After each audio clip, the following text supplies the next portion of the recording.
ขอเจริญพรญาติโยมเนาะวันนี้ก็เป็นวันอาทิตย์นะวันที่1 มีนาเวลาท้องถิ่นของอินเดียตอนนี้อยู่จะ5 โมงอีก2 นาทีนะครับตอนนี้คณะเราก็ใกล้จะเดินเข้าสู่ที่พักแล้วเหลืออีกประมาณไม่ถึง2 กิโลนะครับเนี่ยคณะเราก็เดินตั้งแต่เช้ามาเมื่อกี้เพิ่งพักฉันน้ำปนะพระอาจารย์โชคชัยท่านถวายน้ำปนะแก่พระคุณเจ้านะเอาละเนาะเดี๋ยวเราก็จะได้มารับฟังคติธรรมยามเย็นจากพระอาจารย์โชคชัยนะครับระยะทางวันนี้ก็20 กิโลเป็นประมาณนั้นนะครับเอาเนาะ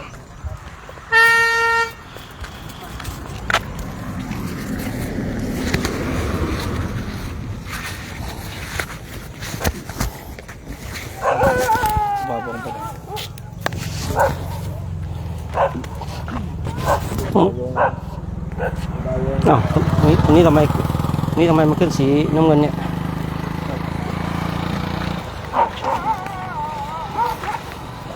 จะให้พี่เขียนถือไปกัน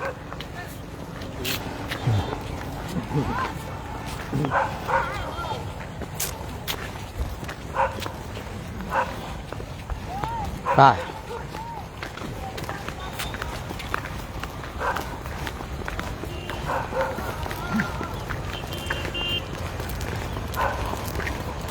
วันนี้ก็ขอเจริญพรในญาติธรรมทุกท่านนะซึ่งตอนเย็นเราก็มาพบมาเจอกันอีกช่วงหนึ่งของจาริกธุดงค์ของเราในช่วงภาคเย็นของวันนี้ภาคเย็นของวันนี้ก็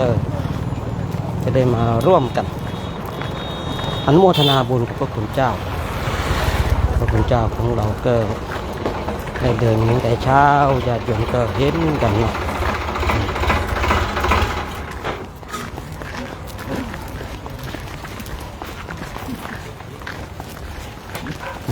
ใส่ไม่ถูกเลยครับฮะ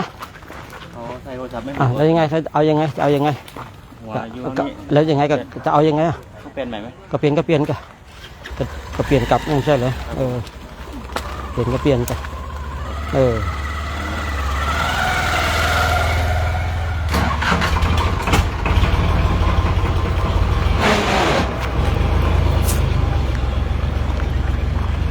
เดี๋ยวรอช่างเทคนิคเรา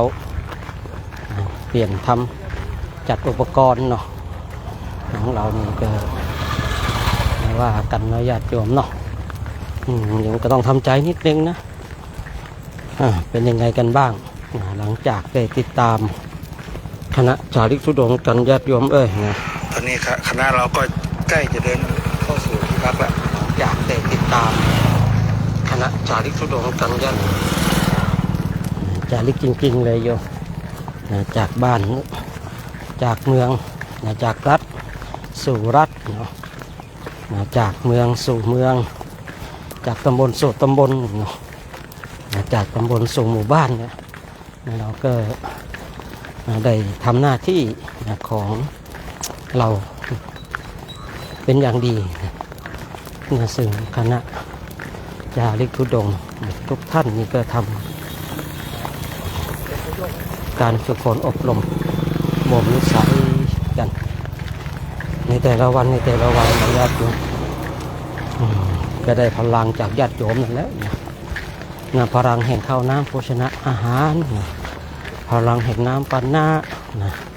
พลังแห่งสาธุพลังแห่งการร่วมอนุโมทนาบุญนี่สิ่งเหล่านี้เป็นพลังนะญาติโยมสิ่งเหล่านี้เป็นพลังและพลังอีกหนึ่งพลังที่สำคัญเลยคือพลังแห่งธรรมะ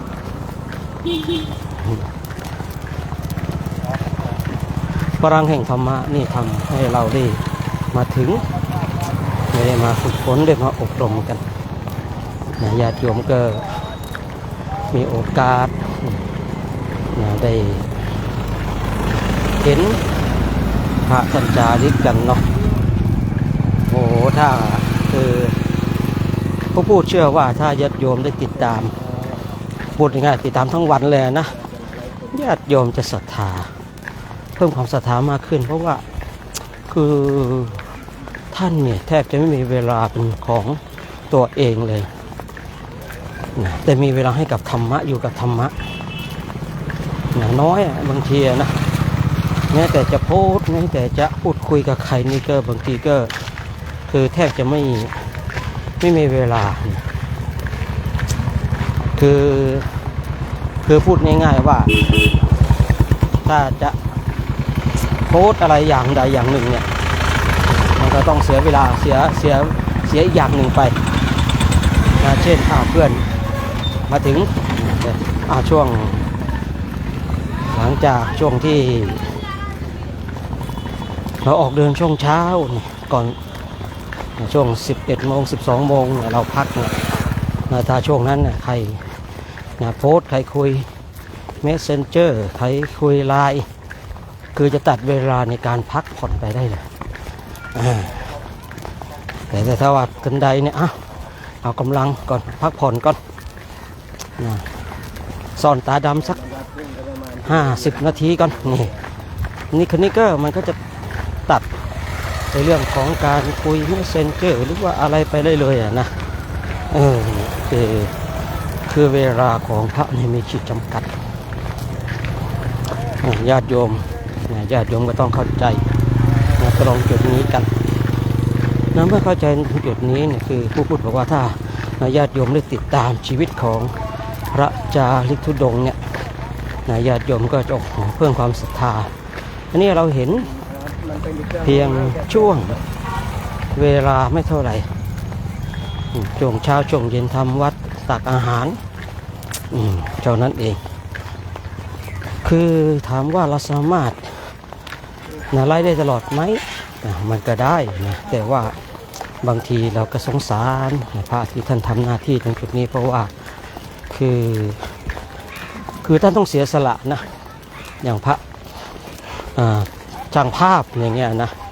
ช่างภาพเนี่ยแล้วก็มือไลฟ์ของเราเนี่ยมือไลฟ์ของเรานี่คือจะต้องเดินให้เร็วเนาะแล้วก็ต้องจับมุมกล้องให้ดีคือเราก็ต้องเห็นใจท่านเหล่านี้ด้วยที่ญาติโยมเห็นรูปภาพสวยๆออกวันนี้เนี่ยจะมาภาพที่เราแวะพักดื่มน้ำปานะกันเนี่ยก่อนที่ออกเดินเนี่ยนี่เราก็ถวายน้ำปานะไปมันมีเจ้าจ๋อมังกี้เนี่ยเจ้าลิงเนี่ยหนุมานเนี่ยเทพเจ้าเนี่ยโอ้โหแล้วแต่จะเรียกเลยนะแต่ถ้าให้เข้าใจง่ายก็ลิงนะบางทีทางนี้เขาก็เอาแบบนับถือเป็นเทพเจ้าของเขานะเพราะว่าอะไรเป็นทหารของพระรามพระลักษณ์นี่เราถวายน้ำปานะไปหรือพระท่านก็ดื่มไปดื่มไม่หมดเห็นเจ้าลิงเนี่ยมานั่งดูก็ส่งให้พอส่งให้มันก็จับไปกินเหมือนกับคนน่ะญาติโยมลองไปดูในรูปก็ได้รูปที่ลงดื่มน้ำปานะวันเนี้ยสักน่าจะมาสัก20 นาทีก่อนหน้านี้ของการถวายน้ำปานะวันนี้ไปดูด้วยอาตมาก็เลยเห็นลิงเนี่ยมันไม่ต้องสอนเลยเนาะแต่คนเราบางทีมันสอนยากสอนเย็นแท้นะก่อนจะรู้เรื่องเนี่ยนะเห็นลิงเห็นลิงเลยเกิดลิงเนี่ยไม่ต้องสอนเลยแม่มันรู้จักขนาดเป็นน้ำวันนี้น้ำเป็นพวกน้ำอัดลมมันก็ยกดื่มเหมือนคนในญาติโยมนี่เขาบอกว่าวิวัฒนาการมนุษย์เราเนี่ยมันมาจากคนเลยนะแม่ถ้าคนแก่ๆไปกลายเป็นลิงเลยยุ่งเลยเนาะคนเราวิวัฒนาการคนเราเนี่ยเมื่อเป็นล้านหลายล้านปีแล้วเนาะว่าเป็นล้านนะวิวัฒนาการคนเรามาจากลิงกับว่างั้นอันนี้ก็เขาก็ว่ากันไปเนาะทางวิทยาศาสตร์มาจากลิงทางพุทธศาสนาของเรามาจากพรหมทางศาสนาอื่นๆเขาก็พระเจ้า เป็นผู้สร้างบ้างอะไรบ้างก็ว่ากันไปบทสรุปแล้วตกลงเรามาจากไหนกันแน่นั่นน่ะสิตกลงเรามาจากไหนเนี่ยนักวิทยาศาสตร์ก็บอกว่ามนุษย์เราเนี่ยมีวิวัฒนาการพัฒนามาจากลิงจากลิงส่วนเราเอาแค่ของเราพอเนาะศาสนาพุทธมาจากพรหมศาสนาอื่นก็เป็นพระเจ้าบ้างอะไรบ้างก็ว่ากันไปนะนี่ย้อนกลับมาที่ลิงมันก็รู้จักกินมันเก่งนะมันรู้จักลิงด้วยนะมันรู้จักกินมันก็ญาติโยมไปดูได้นะญาติโยมลองไปดูได้ลูกลิงกินน้ำปนะคู่กับพระดื่มน้ำมรณะนะญาติโยมลองไปดูเถอะนะ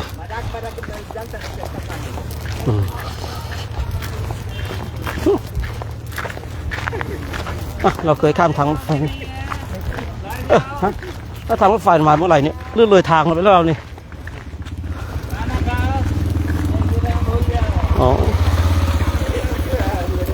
เดินไปเดินมาก็งงหมดเลยญาติโยมเดินจนงงกับตัวเองแล้วนะ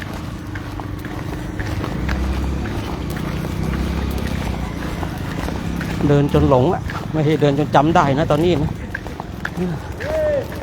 นี่อันเปลี่ยนไปหมดแล้วตรงทางเข้าตรงนี้นะเดินจนหลงเดินจนงงไปแล้วตอนนี้ชีวิต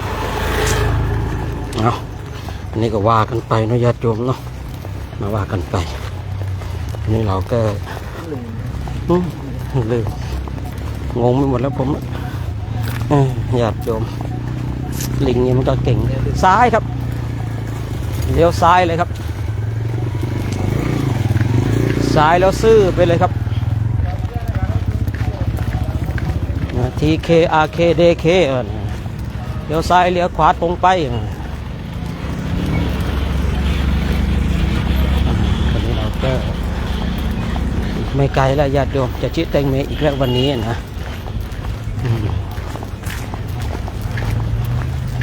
ช่วงนี้อากาศทางอินเดียก็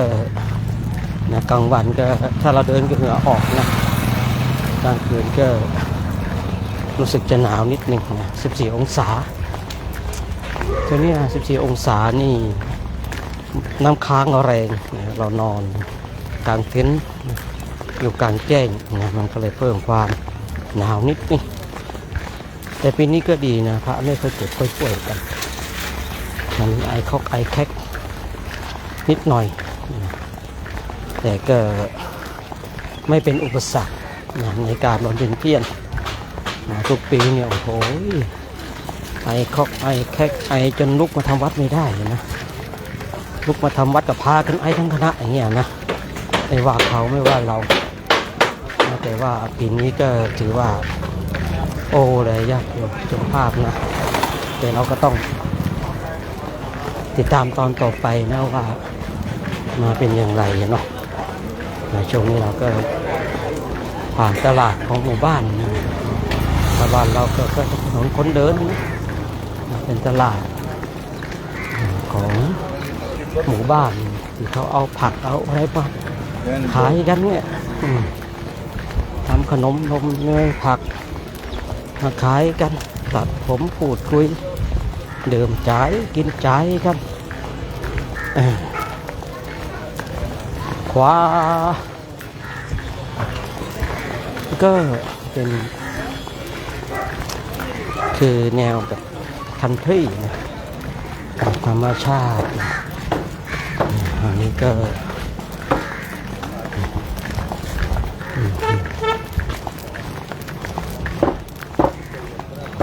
คือทุกที่นะทุกหมู่บ้านเนาะมันก็ต้องมีตลาดมีคนมีพ่อค้ามาขายแม่ค้าหาไม่ค่อยเจอนะมีพ่อค้ามาขายข้าวขายของขายผักขายปลาขายไก่โหไม่มีนะแพะนานๆจะเจอทีนึงเดินไปบางทีก็เห็นเขาเชือดโอ้สัตว์โลกย่อมเป็นไปตามกรรมได้แต่คงธรรมสังเวชเท่านั้นเอง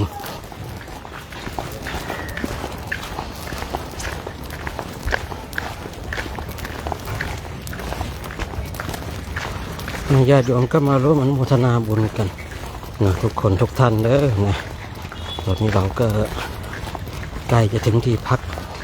เต็มทีแล้วนะทุกวันนะทุกวันเราก็ได้เห็นเราท่านเดินกัน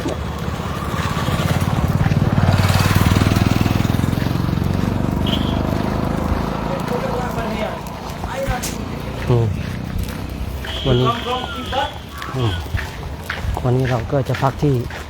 โรงเรียน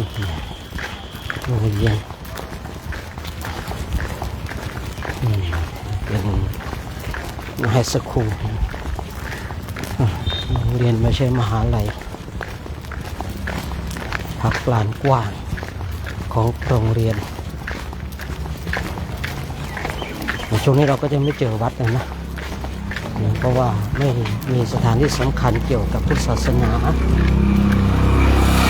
ตรงนี้ก็คือ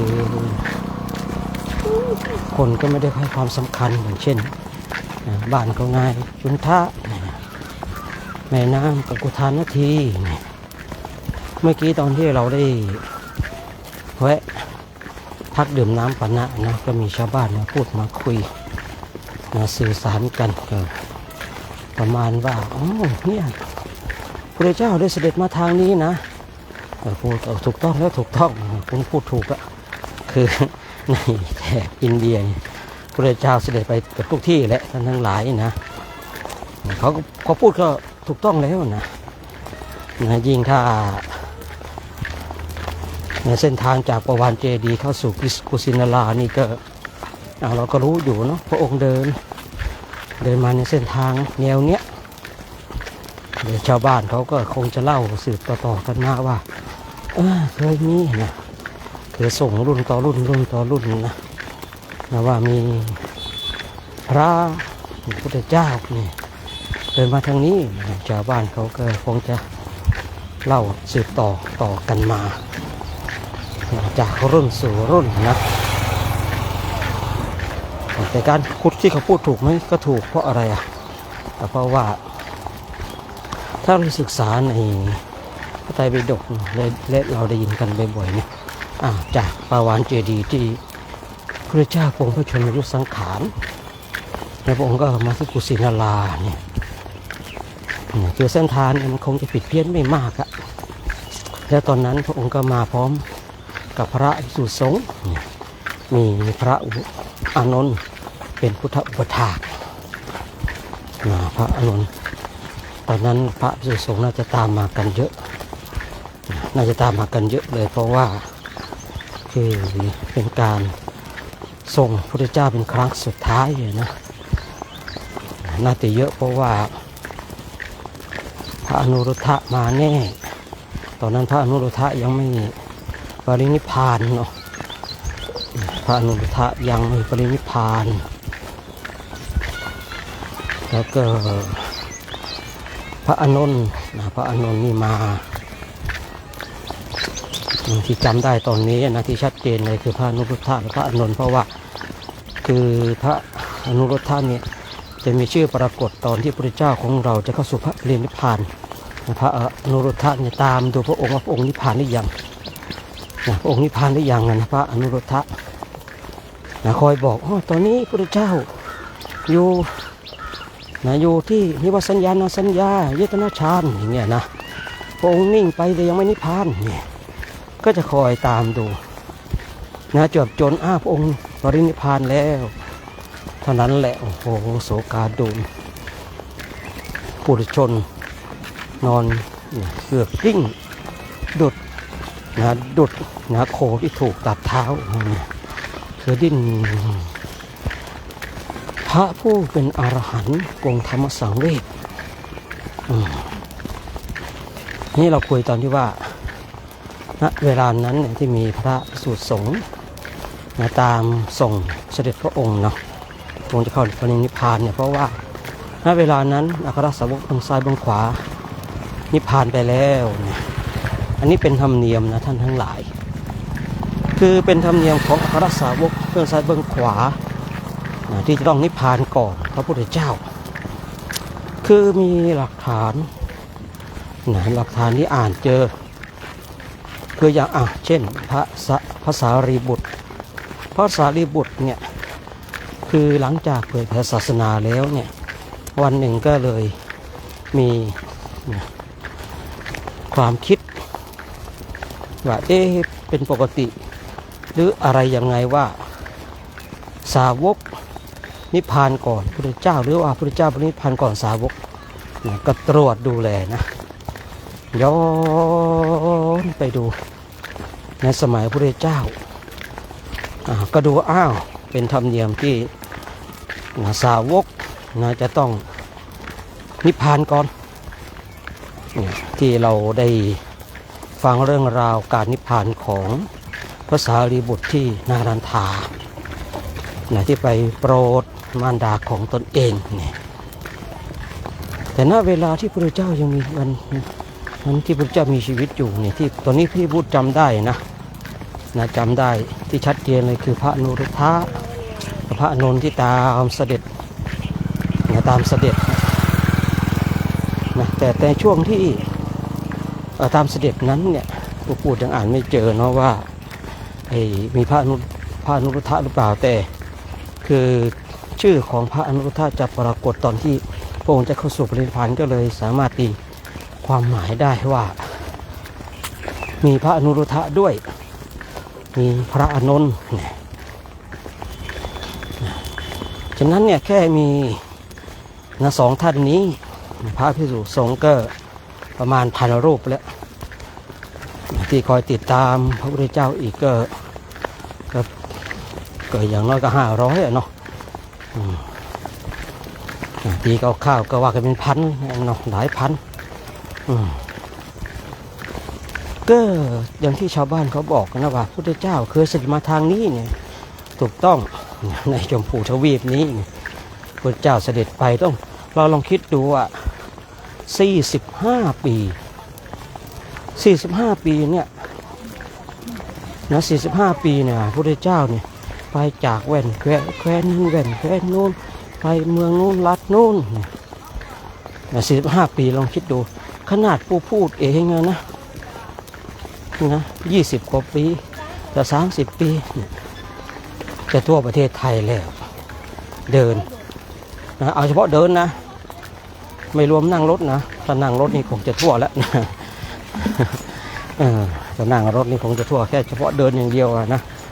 อันนี้ก็ทำให้เราท่านทั้งหลายเนาะได้ยินเรื่องราวประวัติของพระพุทธเจ้านะคือให้ญาติโยมเห็นพระท่านเดินแล้วก็ฟังเรื่องราวเท่าที่คือบางอย่างเนี่ยบางวันก็มีสาระบางวันก็กึ่งมีสาระบางวันก็ไร้สาระบางวันก็โคตรไร้สาระเลยอันนี้ก็ว่ากันไปเนาะแต่วันนี้ชิแตงเมแล้วญาติโยมสาธุกันนะญาติโยมรวมกันสาธุกันนะวันนี้เราชิแตงเมแล้วเราชนะแล้วเราชิแตงเมกันและญาติโยมสาธุกันนะโอ้หลายคนหลายท่านเข้ามาชมกันเข้ามาอนุโมทนาบุญกันทุกคนทุกท่านเนาะญาติโยมอยากฟังเรื่องอะไรก็คอมเมนต์มานะเดี๋ยวฟังท่านปิยวัฒน์คอยแจกแจงที่พักของพระกันต่อเนอะโชคดีกันญาติโยม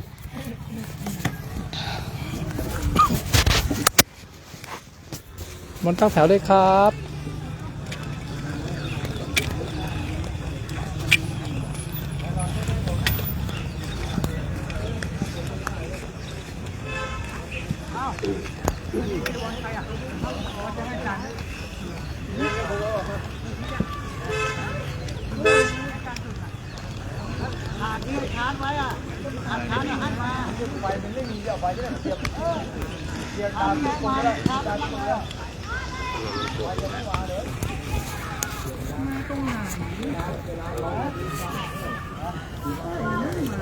พี่ใกล้หน่อย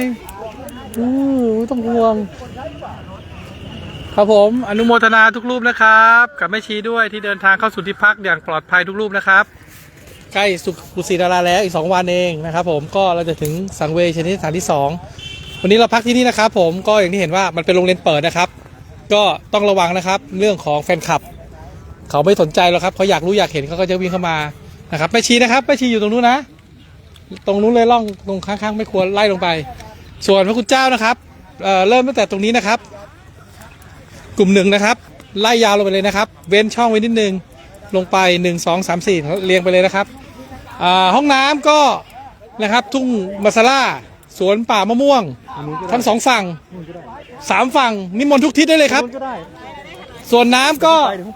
ยกน้ำได้นะครับแต่ว่าอย่างที่บอกนะครับก็ยกไปในสถานที่อาบน้ำที่หลังก็ใช้ได้ตรงนู้นก็ใช้ได้นะครับผมลืมไปมันจะมีตรงนั้นข้างร้านค้าเนี่ยครับมียกน้ำอยู่บ่อหนึ่งพระคุณเจ้าไปโยกตรงนั้นส่วนใหญ่ดีกว่า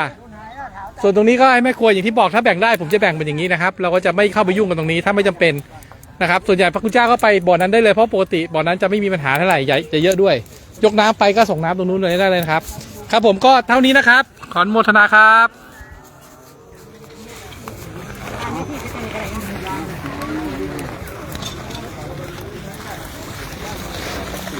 ระวังกันนะต้องระวังในทุกเวลานะครับอย่าลืมนะครับยังไงอยู่วะ ปิดละพี่กล้องพี่กล้อง เดี๋ยวบ่อันรุ่นสภาพตลอดอันรุ่นอาจจะ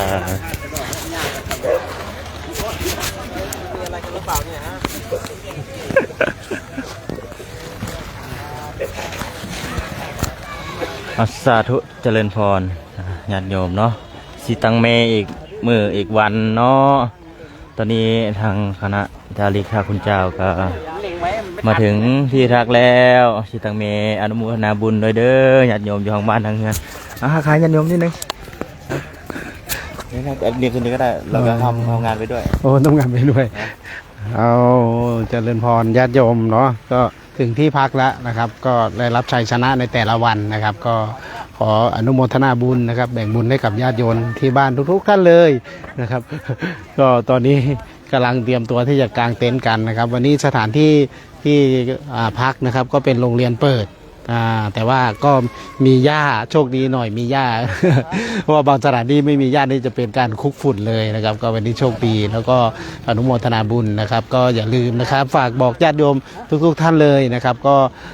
มาร่วมบุญกันนะครับในการที่เข้ามาเลื่อนมาเจอนะครับมากดให้กำลังใจนะครับมาเข้ามาดูทุกไลฟ์ทุกตอนเลยนะครับจะมีประโยชน์นะครับมีเรื่องบุญไว้แบ่งปันกับทุกท่านที่ตรงนี้นะครับก็ขออนุโมทนาบุญนะครับก็ฝากเป็นสะพานบุญร่วมกันนะครับเป็นสะพานบุญที่จะแบ่งปันแชร์เรื่องราวดีๆนี้ให้กับเพื่อนให้ญาติเราทุกคนนะครับได้รู้เรื่องราวนี้ว่าพระคุณเจ้านะครับครูบาอาจารย์ทุกท่านเลยที่มาร่วมเดินจาริกที่นี่นะครับก็ผมเองเพิ่งเป็นครั้งแรกแต่ก็ยอมรับว่าประทับใจนะครับประทับใจแล้วก็ดังไหมเสียงดังอยู่ก็ดังประทับใจแล้วก็ชื่นชมในคณะนะครับเพราะว่าเพื่อนๆที่ที่คณะทุกคนนะครับก็มีแต่ให้ความช่วยเหลือนะครับแบ่งปันให้ความช่วยเหลือแล้วก็เอื้อเฟื้อกันนะครับทำให้แบบว่าเราก็มีกำลังใจในแต่ละวันนะครับในแต่ละวัน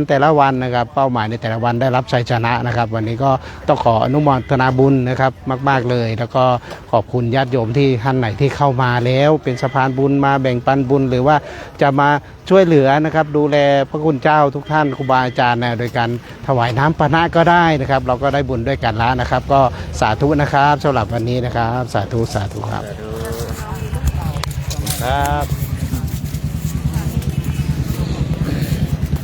สาธุเนาะก็เส้นเก่าเส้นเคยเส้นเดิมเนาะสาธุอนุโมทนาญาติโยมที่เขามาเบิ่งในไลฟ์สดเนาะก็เส้นเก่าเส้นเคยเนาะทางญาติโยมได้เห็นแต่ละวัน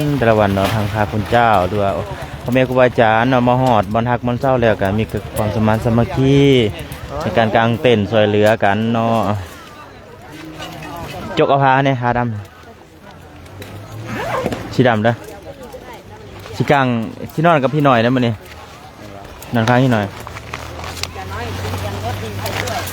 ปูเนี่ยปูกว้างๆเด้อพอแต่ว่าแหกไว้นะนั่นแหละโมใช่โมเมนต์ทางนี้พอดีสำนิทแหละพอนอนสำนิทแหละไปเต้นยังบ้านไหนมาเอา เนาะเจริญพรเนาะญาติโยมเนาะก็จะให้เบิ่งภาพบรรยากาศอีกหน้อยหนึงเนาะตอนนี้เห็นก็มาทักยุงเฮียนโรงเรียนทางอินเดียเนาะทางครูบาก็อ่านบ่เป็นนะอ่านว่าจังไดญาติโยมอ่านเป็นก็ช่วยอ่านเลยเด้อ โรงเรียนเนาะเป็นมหาลัยเขาเจ้าเนาะมหาลัยโรงเรียนก็มีทางแฟนคลับมามองมาชมไลฟ์อินเดียจะมีทางคนเด็กคนอินเดียเด็กน้อยอินเดียเนาะมาเบิ่งบ๊ายบายบ๊ายบายนี่ก็จะเป็นร้านค้าเนาะร้านค้าเขาเจ้าในกสิประมาณนี้เนาะญาติโยมเนาะก็ให้ญาติโยมเบิ่งหาบรรยากาศทางพ่อแม่ครูบาอาจารย์กลางเต็นท์เนาะอีกจากระยะหนึ่งเนาะเช่นเก่าเช่นเคยเช่นเดิมทุกๆวันเนาะตลอด3 เดือน 4 เดือนมานี่ก็ประมาณนี้แหละญาติโยมแต่ละวันญาติโยมเอ้ยสาธุเนาะญาติโยมเนาะที่เขามาเบิ่งมาส้มในไลฟ์สดก็ขออนุโมทนาบุญนำพ่อแม่ครูบาอาจารย์เนาะทิมสาธุอนุโมทนาเข้ามาได้เนาะสาธุเอากสิได้กลางเต็นท์ก็เด้อญาติโยมเด้อเอากะขออวยใส่ให้พ่อทางญาติโยมที่เขามาเบิ่งในไลฟ์สดเนาะกะขอให้มีแต่สุขภาพแข็งแรงปราศจากโรคภัยไข้เจ็บคิดสิ่งใดกะขอให้สมความมุ่งมั่นปรารถนาทุกท่านทุกคนโดยเทินเอาสาธุเจริญพรขออนุญาตปิดไหลซะก่อนเนาะสาธุ